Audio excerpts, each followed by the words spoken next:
தமிழ்நாட்டில் தென்மேற்கு பருவமழை தீவிரமடைந்துள்ள நிலையில் அடுத்த 10 நாட்களில் மேலும் தீவிரமடைய வாய்ப்பு உள்ளது. இந்நிலையில் வரும் நாட்களில் எந்தெந்த மாவட்டங்களில் எவ்வளவு மழை இருக்கும் என்பதை குறித்து பார்க்கலாம்.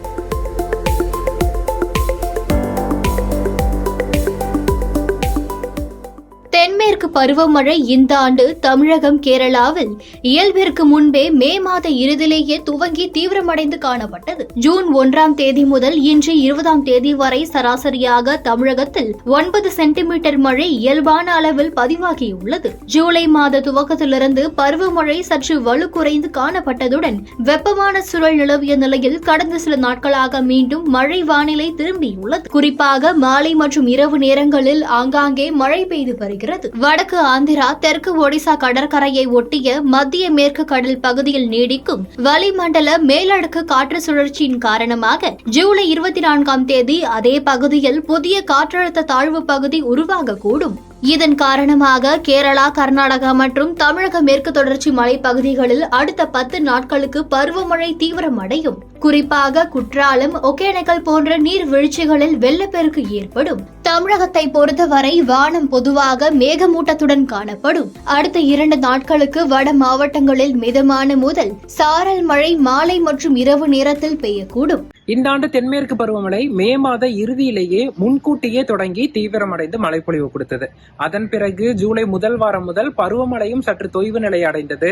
அதே போல வெப்பத்தின் தாக்கமும் அதிகரித்து மழைப்பொழிவும் குறைந்து காணப்பட்டது. ஜூன் 1ஆம் தேதி முதல் இன்று வரையிலான காலகட்டத்தில் தமிழகத்தில் இயல்பாக பதிவாக வேண்டிய 9 சென்டிமீட்டர் மழைப்பொழிவு பதிவாகியிருக்கு.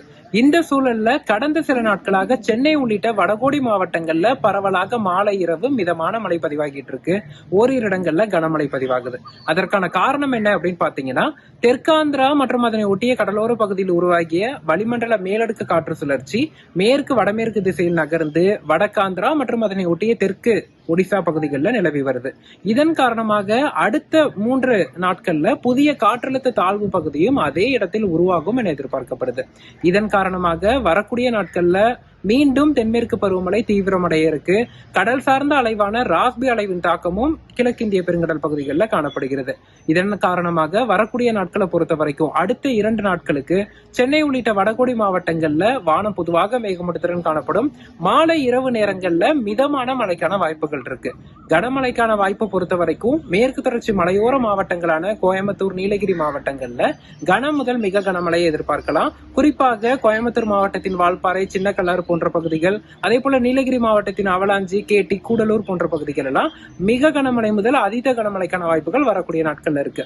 ஒட்டுமொத்தமாக தென்மேற்கு பருவமழையை பார்க்கும்போது அடுத்த 10 நாட்களுக்கு கேரளா, கர்நாடகா மற்றும் தமிழகத்தின் மேற்கு தொடர்ச்சி மலையோர பகுதிகள், காவிரி நீர்பிடிப்பு பகுதிகள் எல்லாம் தீவிரமடைந்து மழைப்பொழிவு கொடுக்க இருக்கு.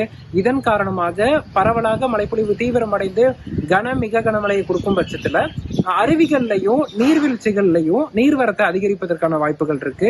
காவிரி பகுதிகளில், காவிரி நீர்பிடிப்பு பகுதிகளில் பெய்யக்கூடிய தீவிர மழையின் காரணமாக மேட்டூர் அணைக்கும் நீர்வரத்து வெகுவாக அதிகரிக்கும். குறிப்பாக சுற்றுலா பயணிகள் அடுத்த 10 நாட்களுக்கு ஒகேனக்கல், குற்றாலம் போன்ற நீர்வீழ்ச்சிகள் பகுதிகளுக்கும் நீர் பெருக்கெடுக்கக்கூடிய பகுதிகளுக்கும் மேற்கு தொடர்ச்சி மலையோர பகுதிகளின் நீர்வீழ்ச்சிகள் பகுதிகளுக்கும் அவலாஞ்சி, கேட்டி மற்றும் வால்பாறை, சின்னக்கல்லாறு போன்ற பகுதிகளுக்கும் மக்கள் சுற்றுலா பயணிகள் செல்வதை தவிர்ப்பது நல்லது.